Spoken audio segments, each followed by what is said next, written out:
Hi, I'm Laurie Rodriguez, and this is Let It Be Said. You are a loved child of God. God loves you. God has set a path and a plan and a purpose for you every day of your life. So seek it out, search it out, believe it.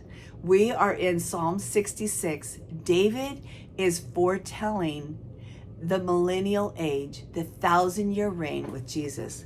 David is foretelling us about what it's going to be like. And in 66, he says, shout joyfully praises to God, all the earth. Sing with the glory of his name. Tell the world how glorious he is. We're going to be in his presence. We're going to be able to be with Jesus. So this is so true. When you're in the presence of Jesus, you're going to say, like, tell the world how glorious he is. Say to God, how awesome are your deeds. Your enemies cringe before your mighty power. Now, in the millennial, there's going to be births. There's going to be the marriage. All these things are going to happen. And so there's going to be new babies who are going to grow up in the 1,000-year reign. Now, the fall of man is still alive in the sense that these new babies who become people will still have to make a decision. God will never force anyone to love him. So in the millennium, not us, because we're already redeemed, we're ruling and reigning with Jesus, but there will be people that will be born during this time that as they grow older, they will have to come to the decision, I will follow Jesus, or no, I'm not going to. So there's almost a forced obedience here in the millennial. Everyone has to do what Jesus says. But there will come a time, if you read Revelations 20, there will come a time when Satan will be released back on the earth to taunt and test people.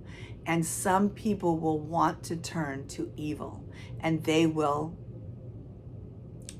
decide their destiny, their doomed destiny to hell. So this is where it says that, some people, your enemies cringe before your mighty powers. So in a sense, unwilling obedience. They have to obey until Satan is released to tempt them. And if they fall into sin after living in righteousness and justice, then they will have chosen Satan and rejected Jesus, which is like mind-boggling, because if you live in perfection, why would you want something else? But the fall of man, of these new people coming in, will be in them. So there will be this desire to do bad and to be evil.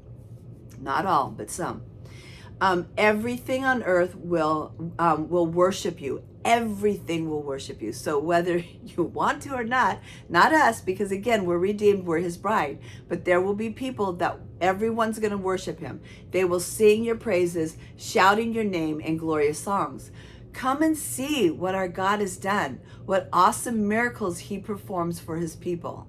This is going to be a time of such jubilation, such greatness for his bride, because we're going to live in this land of luxury, this land of beauty, but we're living with Jesus. Can you imagine just living with the perfect human being who loves you so much that he sacrificed himself and he went to the cross for you and me, and now we get to repay by just being with him and being in joy?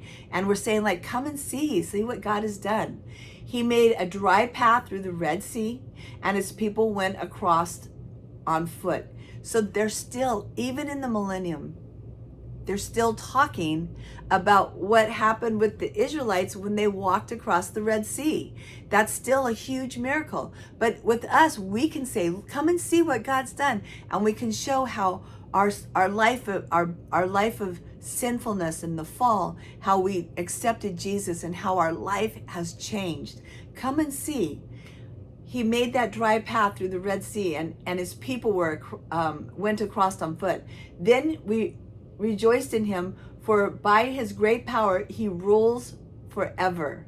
He will rule forever, and so will we. He watches every movement of the nations.